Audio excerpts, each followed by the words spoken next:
أعوذ بالله من الشيطان الرجيم بسم الله الرحمن الرحيم والحمد لله رب العالمين وصلى الله على سيدنا محمد.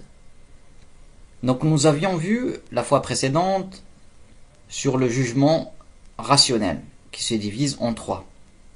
La raison est une source de connaissances catégoriques et réfutables, avec la nouvelle, la véridique, et les sens qui sont sains, qu'on expliquera après, Inch'Allah. Donc le jugement, c'est confirmer une chose pour une chose ou nier une chose pour une chose. Et la raison, c'est une caractéristique que Dieu a créée dans l'être humain, et les anges et les djinns. La personne qui a la raison, elle va rendre des comptes. Celui qui n'a pas la raison toute sa vie, aussi bien avant la puberté qu'après, il ne rend pas des comptes.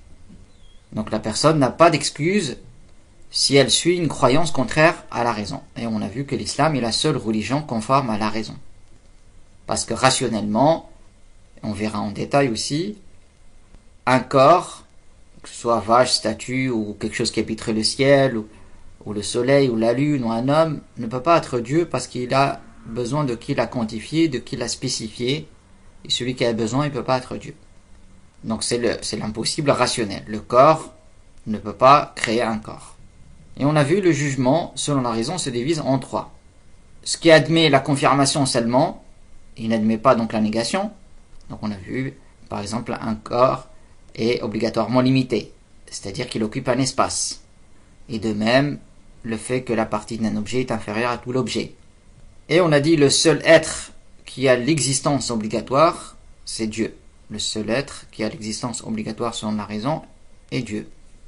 Autre que Dieu, c'est les créatures, ont une existence possible. C'est-à-dire rationnellement, ils admettent le fait d'exister après néant et de s'anéantir après existence. L'impossible, selon la raison, n'admet pas la confirmation. Par exemple, l'associer à Dieu est impossible selon la raison, donc on verra les preuves. De même, la réunion de deux choses opposées est impossible selon la raison, telles que le mouvement et l'immobilité, ou la vie et la mort. Ainsi, il est impossible selon la raison qu'un objet soit au mouvement et immobile à la fois. C'est impossible que la partie d'une chose soit plus grande que toute la chose. Et ce qui est possible selon la raison, c'est ce qui admet parfois la confirmation et parfois la négation. Par exemple, le corps admet soit le mouvement ou l'immobilité, le fait d'exister ou non, telle forme ou telle autre. Donc si le corps existe, c'est que Dieu, le Créateur, l'a spécifié par le fait d'exister au lieu de ne pas exister. Donc ces créatures-là sont une preuve de l'existence de Dieu qui les a spécifiées par le fait d'exister au lieu de ne pas exister, d'exister avec telle quantité au lieu d'une autre, et par le fait d'exister à telle époque au lieu d'une autre. Donc on est arrivé à ce point-là. Donc maintenant c'est en détail. Donc c'est un devoir d'ordre communautaire de connaître les preuves en détail pour défendre la religion de ceux qui veulent semer le doute ou donc veulent égarer les gens. Donc comme on a vu de toutes les manières, la personne qui contredit ces règles de base, il nie l'existence de Dieu ou il adore un corps comme certaines sectes qui pensent que Dieu c'est un vieillard qui habiterait le ciel ou un corps quelconque. Il y a unanimité sur la mécréance de celui qui dit cela ou qui croit cela, comme a cité Mayyara par exemple, parce que les explications sur la raison, on a dit c'est tiré de le commentaire de Mayyara sur Ibn Ashar. Et ça il dit il y a unanimité que celui qui croit que Dieu est un corps ou trois, il est mécréant, qu'il ait fait un effort pour trouver cette croyance ou qu'il l'a suivie. Donc preuve que l'univers est créé, c'est-à-dire qu'il a un début. Lorsque nous disons que quelque chose est créé, cela signifie qu'elle existe après ne pas avoir existé. Donc elle est entrée en existence. Donc créer, dans ce sens-là, c'est valable que pour Dieu. Seul Dieu fait passer les choses du néant à l'existence. La preuve rationnelle que l'univers est entré en existence est la suivante. L'univers est composé de substances et de caractéristiques des substances. Dieu a créé le monde en deux sortes, les substances et leurs caractéristiques. Une substance, c'est-à-dire un corps, c'est ce qui est localisé en soi, comme un mur, une pierre, etc. Donc il y a, bien sûr, la substance élémentaire, c'est c'est la partie la plus petite que Dieu a créée, qui ne se divise pas tellement elle est petite. Et un corps est composé de 2 substances ou plus. Et le corps, il peut être corps palpable ou impalpable. Dieu a créé les corps palpables qu'on saisit à la main, comme les pierres, les plantes, les humains, et les corps impalpables, comme l'air, l'obscurité, la lumière, les âmes, les anges. Et ces corps-là, ils ont des caractéristiques. Une caractéristique, c'est ce qui n'est pas localisé en soi, mais est localisé par le biais d'autres choses, comme la couleur, le mouvement ou l'immobilité du corps. La couleur n'existe pas en tant que telle, mais c'est la couleur par rapport à un corps, donc sa localisation suit la localisation du corps. Donc ce sont des caractéristiques. Il y en a environ une quarantaine: froideur, chaleur, les différents goûts, la pensée, la connaissance de l'être humain, sa volonté, sa science, tout ça font partie des caractéristiques. Donc au final, notre volonté est créée par Dieu. Notre pensée est créée par Dieu, donc on a une volonté, mais c'est créé par Dieu tout simplement. Ce choix-là, ces sentiments de vouloir, etc., tout est créé par Dieu, ça fait partie des caractéristiques. Et la raison est une caractéristique. Donc nous disons que le corps ne se dispense pas d'être soit en mouvement, soit immobile. Donc c'est ce qu'ils disent les savants en fait de l'islam, en détail. Donc il y a la preuve globale, elle est facile pour tout musulman. Tout musulman, il doit avoir la plupart des musulmans, ils ont cette preuve-là, et c'est un devoir sur chaque musulman, c'est une preuve globale.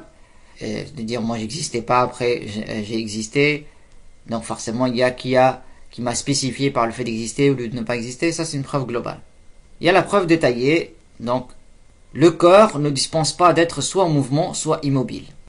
Et ces deux choses sont toutes deux entrées en existence. Car du fait de l'entrée en existence de l'un d'eux, l'autre s'anéantit. S'il y a le mouvement, il n'y a plus d'immobilité. S'il y a l'immobilité, il n'y a plus de mouvement. Et le corps ne se dispense pas ces choses-là. C'est-à-dire, nécessairement, un corps est soit en mouvement, soit immobile. C'est une obligation rationnelle. C'est impossible qu'il y ait un corps qui soit ni en mouvement, ni immobile. Or, ce qui ne se dispense pas des choses qui entrent en existence est soi-même entré en existence. Donc, celui qui, caractérisé par ce qui entre en existence, forcément il est entré en existence, à savoir toutes les créatures. Et soi-même entré en existence, par conséquent, les corps sont donc entrés en existence. Il y a dans cette preuve 3 implications. La première, l'affirmation que les corps ne se dispensent pas d'être en mouvement ou immobile, et ceci est apparent et obtenu par l'évidence. Cela ne nécessite pas de réflexion. De sorte que quiconque dirait qu'un corps n'est ni immobile ni en mouvement, ferait preuve d'orgueil face à la réalité. Donc c'est impossible qu'un corps ne soit ni en mouvement ni immobile. Nécessairement, il est soit en mouvement, soit immobile. La deuxième, notre affirmation qui sont tous les deux, c'est-à-dire le mouvement et l'immobilité entrés en existence, ceci est indiqué par leur exclusion mutuelle dans l'alternance. Ainsi, ce qui arrive comme immobilité ou comme mouvement est entré en existence. Du fait que c'est arrivé à l'existence et ce qui l'a précédé est entré en existence, du fait de son anéantissement. C'est-à-dire, il s'alterne. S'il y a le mouvement, il n'y a plus d'immobilité. S'il y a l'immobilité, il n'y a plus de mouvement. Donc ils rentrent en existence, ils existent après néant. Donc la troisième, notre affirmation que ce qui ne se dispense pas des choses entrées en existence est en soi entré en existence, ceci vient du fait que s'il n'en était pas ainsi, il y aurait avant chaque chose qui entre en existence des choses qui entrent en existence sans début. Et ceci est impossible selon la raison. Ainsi, on donne l'exemple de quelqu'un qui s'attacherait à dire « Je ne donnerai à un tel un dirham que si je lui ai donné un dirham auparavant. Et je ne lui donne un dirham auparavant que si je lui ai donné un dirham auparavant, et ainsi de suite, sans début. » Il est donc reconnu par évidence que le don du dirham promis est impossible selon la raison du fait que cela dépend de quelque chose d'impossible, à savoir l'aboutissement de ce qui n'aurait pas de point de départ. Cela ne fait aucun doute que celui qui prétend l'existence des choses qui entrent en existence sans qu'il ait de début rentre dans le cadre de cet exemple. Donc c'est impossible que l'existence des choses présentes dépend de l'entrée en existence de choses avant elle, qui dépend de l'entrée en existence d'une chose avant elle, sans début. Donc dépendre de quelque chose qui ne commence pas, ça veut dire au final cette chose n'existerait pas. Et ce qui est contraire à la réalité même. On voit bien que ces choses existent, donc forcément, elles ont un début. Et celui qui leur a donné le début, lui, n'a pas de début. Et c'est Dieu. Donc, prétendre qu'il y a l'enchaînement sans fin, c'est comme dire, je te donne quelque chose que si je t'aurais donné cette chose avant. Je te donne 1 euro que si je t'aurais donné 1 euro avant, et je te l'aurais donné avant que si je te l'aurais donné avant, c'est-à-dire dépendre de quelque chose qui ne commence pas. Donc au final, il n'aura pas le 1 euro parce que ça dépend de quelque chose qui ne commence pas. Et prétendre à l'enchaînement sans fin des créatures, prétendre que des créatures créent des créatures sans fin dans le passé, c'est dire que les créatures présentes ne peuvent pas exister car elles dépendent de quelque chose qui n'a pas de commencement dans le passé. En résumé, nous disons du fait que l'entrée en existence du mouvement et de l'immobilité est confirmée, l'entrée en existence des corps est elle-même confirmée, car ce qui accepte les choses entrées en existence est en soi entré en existence. Par conséquent, puisque l'univers est composé de choses qui entrent en existence, il est donc entré en existence. Donc, selon la raison, ces corps-là changent d'un état à un autre. Donc forcément, elles sont créées parce que elles ne se dispensent pas des choses qui entrent en existence. Vu qu'elles changent, c'est que il y a qui les fait changer. Ne peuvent pas se changer elles-mêmes, la chose ne peut pas se créer elle-même, et le corps ne peut pas créer un autre corps.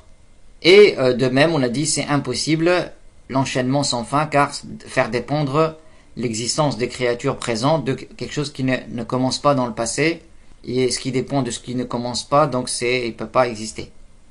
Donc sachez que l'existence de l'univers est une preuve de l'existence de Allah, parce qu'il n'est pas valable selon la raison qu'un acte quelconque existe sans auteur. De même, il n'est pas valable qu'un coup existe sans qu'il y ait frappé, ni l'existence d'un texte ou d'une écriture sans qu'il y ait composé, écrit, ou une construction sans constructeur. Alors, à plus forte raison, il n'est pas valable selon la raison que cet univers existe sans créateur. Et la connaissance de cela est inscrite dans la nature première des enfants. Ainsi, si tu tapes le dos d'un enfant sans qu'il te voie et que tu dis que ce coup a eu lieu sans aucun auteur, il ne te croit pas. Il n'est pas valable que cet auteur soit la nature, parce que la nature n'a pas de volonté, alors comment créerait-elle? Donc la nature n'a pas de volonté, alors comment créerait-elle? Comment spécifierait-elle ce qui n'existe pas par l'existence du lieu de l'inexistence, puis par un état plutôt qu'un autre? Il est bien connu que les choses qui entrent en existence ont une existence qui est possible, du fait qu'il est possible selon la raison qu'elles persistent dans le néant, sans apparaître à l'existence. Alors du fait qu'elles ont été spécifiées par l'existence, possible selon la raison, elles ont donc besoin de qui les spécifie. Il est donc impossible que celui qui les spécifie soit la nature qui n'a pas de choix ni de volonté. Il ne peut donc provenir d'elle de spécification des choses possibles par l'existence plutôt que le néant, et par une époque plutôt qu'une autre, ou une caractéristique plutôt qu'une autre, telle que la spécification de l'être humain par la marche sur 2 jambes au lieu de ramper sur le ventre comme le serpent. Donc la nature elle-même, c'est une créature. La nature, donc ils l'ont défini les savants, c'est les caractéristiques que Dieu a fait, sur laquelle a créé les corps, comme la froideur de la glace, la chaleur du feu, etc. D'autres savants, ils ont défini par ce qui arrive habituellement. Ce qui arrive habituellement. Habituellement, le feu, il brûle. Les corps qui brûlent. Mais si Dieu veut, le feu ne brûle pas, comme Sayyidina Ibrahim, le prophète Ibrahim, le feu ne l'a pas brûlé. Donc, c'est ce qui arrive habituellement. Donc, c'est pas une nécessité rationnelle, mais c'est juste une habitude. Dieu a fait que l'habitude, tel corps, il a telle caractéristique. De plus, la nature fait partie de l'univers. Il nous apparaît par la preuve rationnelle que l'univers dans son ensemble ne s'est pas créé lui-même. Et par conséquent, il n'est pas possible qu'une partie de l'univers l'ait créé. Et de même, il n'est pas valable selon la raison qu'une chose se crée elle-même, car il y aurait en cela la réunion de 2 choses incompatibles. En effet, si tu dis Zayd s'est créé lui-même, tu aurais fait exister Zayd avant lui-même d'un certain point de vue, et après lui-même du point de vue. Du point de vue que tu l'aies considéré créateur, tu l'as rendu antérieur, et du point de vue que tu l'as considéré créé, tu l'as rendu postérieur, et ceci est impossible selon la raison. Il n'est pas valable également selon la raison qu'une chose crée son semblable, c'est-à-dire ce qui aurait une ressemblance avec elle, car chacun des deux semblables n'est pas prioritaire sur l'autre à le créer. Par conséquent, le père et le fils, il n'est pas valable que l'un des deux crée l'autre, car chacun des deux n'existait pas puis a existé. Quiconque utilise correctement sa raison aura su que cet univers a existé après ne pas avoir existé. Ce qui existe après ne pas avoir existé a indispensablement qu'il l'a fait exister, c'est-à-dire qu'il l'a fait surgir du néant à l'existence. Le Créateur attribué de vie, de l'omniscience, c'est-à-dire Dieu il sait toutes choses, de la toute-puissance et de la volonté. Donc le Créateur, Allah Ta'ala. Donc selon la raison n'accepte que le fait que toutes ces créatures-là ont un début, et celui qui leur a donné le début, lui, n'a pas de début à son existence. Et c'est Dieu. Il n'est pas valable que l'existence de l'univers soit due au hasard, car la raison rend impossible l'existence de quoi que ce soit sans auteur, car cela impliquerait l'impossible, à savoir la prévalence de l'existence d'une chose possible sur son inexistence, sans qu'il la fasse prévaloir. Et ceci du fait que l'existence et l'inexistence de ce qui est possible sont deux choses équivalentes du point de vue rationnel. L'existence et l'inexistence sont équivalentes rationnellement. Par conséquent, l'un ne prévaut pas sur son contraire sans l'acte de qui fait prévaloir. Donc, il n'est pas valable que l'existence de l'univers soit due au hasard, car la raison rend impossible l'existence de quoi que ce soit sans auteur, car cela impliquerait l'impossible, à savoir la prévalence de l'existence d'une chose possible sur son inexistence sans qu'il la fasse prévaloir. Et ceci du fait que l'existence et l'inexistence de ce qui est possible sont deux choses équivalentes du point de vue rationnel. Par conséquent, l'un ne prévaut sur son contraire que par l'acte de qui fait prévaloir. Donc, confirmation qu'Allah est le créateur de l'univers et que les créatures n'ont aucune ressemblance avec lui. Sache que Allah est unique, il n'a pas d'associé dans la divinité. Car s'il y avait deux créateurs pour l'univers, il serait obligé que chacun des deux soit vivant, tout-puissant, omniscient, ayant une volonté, un choix. Et deux êtres ayant le choix, il leur est possible d'être en désaccord dans leur choix, car chacun d'eux n'est pas contraint d'être en accord avec l'autre dans son choix. Car s'ils étaient contraints, celui qui est contraint ne peut pas être Dieu. Si l'un des deux voulait le contraire de ce que voulait l'autre concernant quelque chose, alors c'est impossible que les deux volontés se réalisent, car il est impossible que quelqu'un soit mort et vivant à la fois, du fait que rationnellement il est impossible la réunion de deux choses opposées. Donc ici c'est par exemple l'un d'eux voulait la vie de quelqu'un et l'autre voulait sa mort. Donc c'est impossible la réunion la réalisation des deux volontés, car ça mène à la réunion de deux choses opposées, ce qui est impossible rationnellement. Et si la volonté des deux ne se réalise pas, alors celui dont la volonté ne se réalise pas ne peut pas être Dieu.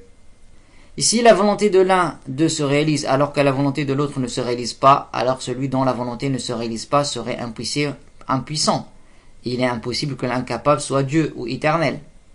Et comme on a dit, si les deux volontés ne se réalisent pas, alors l'impuissance est confirmée pour les deux. Cette preuve montre clairement qu'il est impossible qu'il y ait deux dieux. Cette preuve est connue chez les savants sunnites sous le nom de la preuve d'exclusion mutuelle.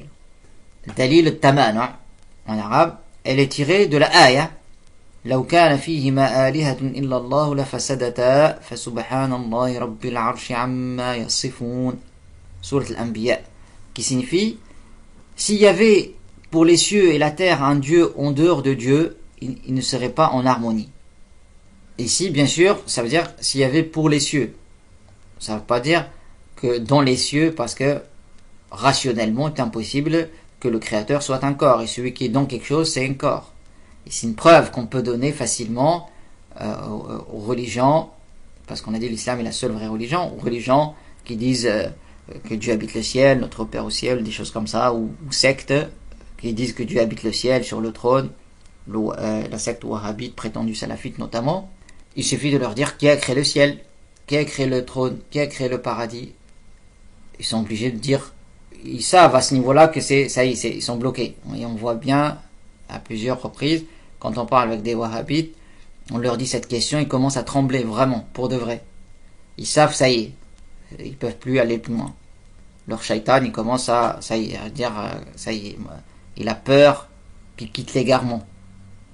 Et de même, avec les autres religions, c'est une preuve simple, on l'a déjà essayé plusieurs fois et ça marche, sans beaucoup de discussions. Il suffit de leur poser, qui a créé le ciel? Parce que ce genre de personnes, ils sont obligés de dire, c'est Dieu. Avec un athée, il faut des preuves plus détaillées, comme on l'a montré. S'il y a un acte, il y a l'auteur de l'acte, que ces créatures admettent le fait d'exister ou non, d'exister à telle époque ou non, ou autre. Forcément, il y a qui a fait prévaloir ce qui est prévalu, le fait qu'ils existent, au lieu qu'ils n'existent pas, ces créatures. Donc ça, c'est une preuve pour les genres de personnes athées. Pour le genre de personnes qui reconnaissent, on ne dit pas qu'ils sont croyants, mais ils reconnaissent qu'il y a l'existence de Dieu, mais ils ont une mauvaise croyance sur de Dieu. Il suffit de leur dire qui a créé le ciel. Ils sont obligés de dire c'est Dieu. Donc Dieu existe avant le ciel, sans le ciel. Et deuxième chose, celui qui est dans le ciel, il a une forme, une quantité. Il est localisé, quantifié. Celui qui est quantifié a besoin de qui l'a quantifié. Celui qui a besoin, il ne peut pas être Dieu. Le besoin contredit la divinité. Donc s'il y avait pour les cieux et la terre un Dieu en dehors de Dieu, il ne serait pas en harmonie. Parce que ça mène à l'impossible. Parce que s'il y avait de Dieu, forcément ils ont la volonté. Parce que déjà celui qui n'a pas la volonté, il ne peut pas être Dieu. S'il y avait de Dieu, l'un il voulait, donc il n'est pas obligé d'être en accord avec l'autre, sinon il serait contraint. Donc s'il voulait le contraire de l'autre, donc en une chose, comme qu'une personne existe et l'autre il aurait voulu qu'elle n'existe pas, c'est impossible la réunion de deux volontés, car ça mènerait à la réunion de deux choses opposées, ce qui est impossible. Et si la volonté des deux ne se réalise pas, donc ça confirme l'impuissance pour les deux. Et si la volonté de l'un se réalise et pas de l'autre, ça confirme l'impuissance pour celui dont la volonté ne s'est pas réalisée. Au final, ça montre que c'est impossible qu'il y ait de Dieu. Donc l'éternité est obligatoire concernant Allah, dans le sens de l'exemption de début. Or la preuve de son éternité, Ta'ala, est la suivante. S'il n'était pas éternel exempt de début, cela impliquerait son entrée en existence. Il aurait besoin de qui le fait entrer en existence. Or ceci implique le cycle en enchaînement sans début, et chacun des deux choses est impossible, comme montré précédemment. C'est impossible que quelque chose est créé par une chose qui dépend d'une autre chose qu'il a créée avant, c'est-à-dire ça dépend de quelque chose qui ne commence pas dans le passé, ça veut dire ça peut pas exister. Comme de dire je te donne une chose que je t'aurais donné une avant, c'est-à-dire c'est conditionné par ce qui n'a pas de point de départ. Donc c'est impossible. Et le cycle c'est impossible, ça veut dire c'est impossible qu'une chose se crée elle-même, ou donc c'est impossible que A crée B, qui crée C, qui lui-même a créé A. C'est impossible. C'est parce que dire que tantôt il existe avant lui-même et tantôt il existe après lui-même. Et la première des créatures que Dieu a créées, c'est l'eau. Dieu fait passer les choses d'une existence. Donc Dieu a créé la première des créatures sur l'eau, et il a fait que l'eau c'est l'origine des autres créatures. Mais la première des créatures que Dieu a créées, c'est l'eau. Donc, et puisque l'on a montré l'obligation de l'éternité sans début pour Dieu, selon la raison, il est obligatoire l'exemption de fin, car s'il lui était possible l'anéantissement, cela rendrait impossible l'exemption de début le concernant. Donc forcément, Dieu n'a pas de début, il n'a pas de fin. Car celui qui admet le néant, il fait partie du possible, parce qu'il admet les deux, l'existence et le néant. Or Dieu, son existence est obligatoire. Selon la raison. Et la non-ressemblance avec les créatures est obligatoire pour Allah, car la similitude d'une chose avec une autre signifie que les deux choses soient aptes à remplacer l'autre, c'est-à-dire que tout ce qui est valable pour l'une est valable pour l'autre.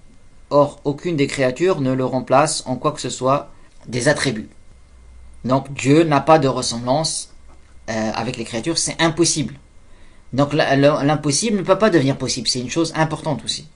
Parce qu'on tombe sur certains, quand quelqu'un ne maîtrise pas, il fait des débats avec des gens, souvent ils vont dire, ceux qui disent Dieu est trois, etc., ils vont dire Dieu tout-puissant, il peut avoir un fils. L'impossible ne peut pas devenir possible. 1 plus 1, il ne peut pas être égal à 1. Ou la moitié de 2 ne peut pas être égal à 2 ou plus grand que 2. C'est impossible. C'est une impossibilité rationnelle. Donc l'impossible, il n'est pas valable qu'il soit concerné par la puissance de Dieu. Donc ça, c'est une preuve très importante pour ne pas tomber dans le piège. Il y a d'autres, ils vont dire Dieu, ils vont dire Dieu peut s'anéantir lui-même ou être une mouche. Comme ceux qui disent Dieu peut avoir un fils. C'est rendre possible l'impossible. Donc on dit la puissance de Dieu ne concerne pas l'impossible ni l'obligatoire. La puissance de Dieu concerne le possible. Par sa puissance, il crée l'anéanti. Donc on dit Dieu peut créer un être humain d'une grande taille ou de petite taille ou un être humain qui vole, etc. Tout ça c'est le possible rationnel. Ou le feu il brûle ou il brûle pas, etc. Ça c'est du possible rationnel. Ou l'eau qui se met debout, comme pour Sayyidina Moussa, ou le bâton qui se transforme en serpent. Il passe d'un état à un autre. Mais la réunion de deux choses opposées en même temps, c'est impossible, comme le mouvement et l'immobilité. Donc la puissance de Dieu concerne le possible rationnel. Donc c'est ça la réponse à donner. Ne concerne pas l'impossible, c'est de l'absurde. Donc il ne faut pas tomber dans le piège de ceux qui disent Dieu peut être une mouche, ou certains sectes, un des références des extrémistes, il disait ça dans ses livres. Il disait Dieu peut être sur l'aile d'une mouche. Et ça montre la stupidité de la personne. Il n'y a pas d'excuse en cela. C'est démentir la raison clairement. Donc comme ceux qui disent que Dieu peut avoir un fils ou des choses comme ça, c'est rendre possible l'impossible. L'impossible ne peut pas devenir possible. C'est changer la réalité. Donc il n'est pas valable qu'il soit concerné par la puissance de Dieu. Donc la puissance de Dieu concerne le possible, rationnel. Par sa puissance, il crée l'anéanti. C'est ça que ça veut dire Dieu est tout puissant sur toute chose.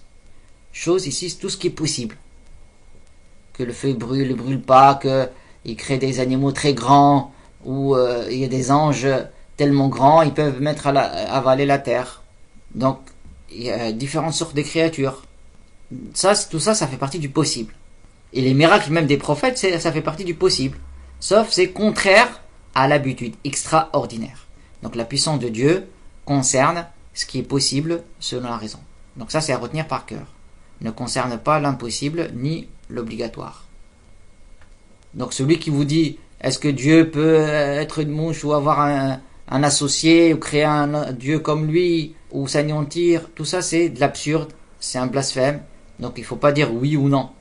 Donc on explique clairement que l'associé à Dieu, l'anéantissement, le corps, la quantité au-dessus de Dieu est impossible rationnellement. Et ce n'est pas valable rationnellement que ça existe. Comme on va pas dire est-ce que Dieu peut faire en sorte que 2 plus 2 est égal à 1. C'est de l'absurde. Il ne faut pas dire oui, c'est un blasphème. Il ne faut pas dire Dieu est incapable non plus. C'est un piège. On dit c'est quelque chose d'impossible et l'impossible n'admet pas de fait d'exister et la puissance de Dieu concerne le possible rationnel. Donc l'impossible n'est pas valable qu'il soit concerné par la puissance de Dieu. Donc ça c'est retenir l'argumentation parce que ça peut arriver, on l'a déjà vu, ils vont arrêter ceux qui disent que Dieu a un fils, ils arrêtent les gens, c'est arrivé, on l'a vu directement, dehors ils vont arrêter ou toquer chez les gens, ils vont dire ce piège-là, ils vont dire vous dites Dieu est tout puissant donc il peut avoir un fils. Et on a vu des gens portant d'apparence, soi-disant ils pratiquent, ils ont dit Dieu peut avoir un fils. Et ça c'est un blasphème, ça annule l'islam. C'est comme dire Dieu peut s'anéantir ou avoir un associé. C'est rendre possible l'impossible, c'est de l'absurde. Donc on dit directement, l'associé à Dieu est impossible. Et l'impossible ne peut pas exister. Le fils est impossible, le fils implique la partition. Comme le prophète il a répliqué à des chrétiens en leur montrant que le fils, celui qui a un fils, il a un semblable. Le fils est une partie du Père. Et celui qui est partitionné, il est quantifié.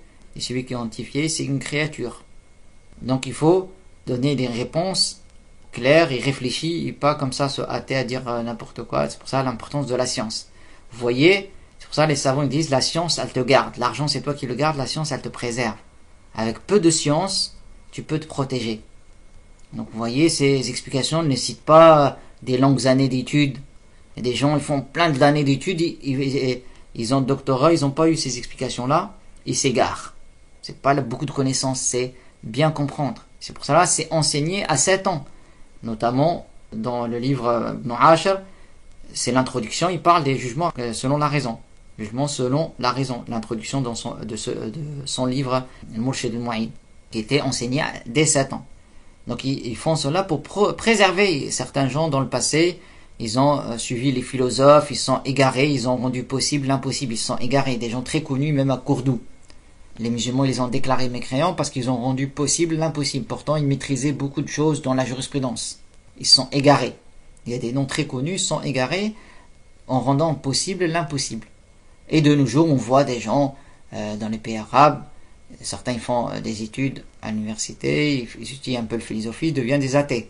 Parce que ils n'ont pas appris ces règles de base, comment utiliser sa raison, et il n'a pas d'excuse, bien sûr. Quelqu'un qui a la raison, qui est pubère, qui a entendu la base de l'appel d'islam, c'est pas quelqu'un qui vit dans une jungle isolée, lui, il va rendre des comptes.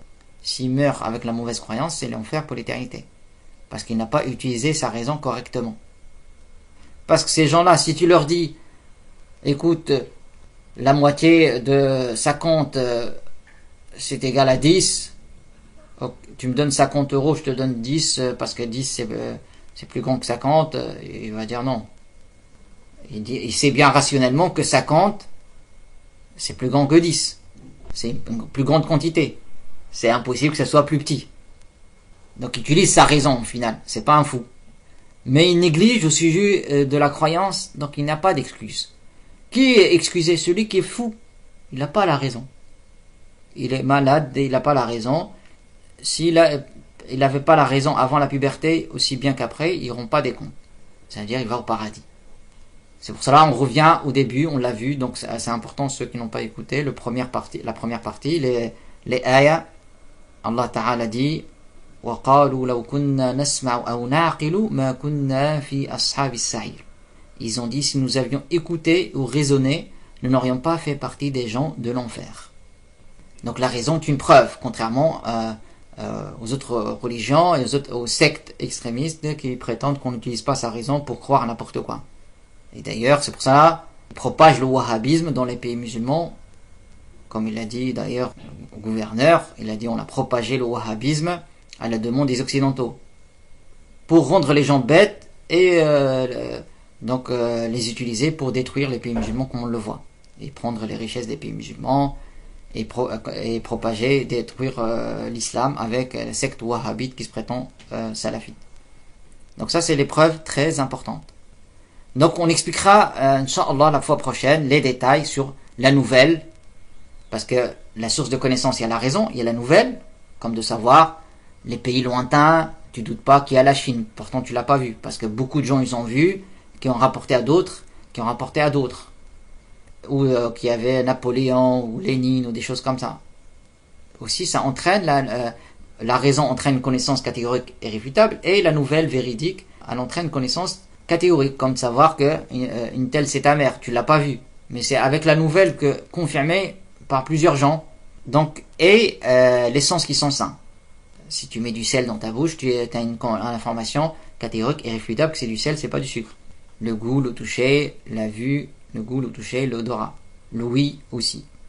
Donc ça, on verra en détail la prochaine fois, Inch'Allah. Donc c'est important de réviser, de réécouter plusieurs fois. والحمد لله رب العالمين وصلى الله على سيدنا محمد أشرف المرسلين وخاتم النبيين اللهم ارزقنا علما نافعا ورزقا واسعا وشفاء من كل داء سبحان ربك رب العزة عما يصفون وسلام على المرسلين والحمد لله رب العالمين.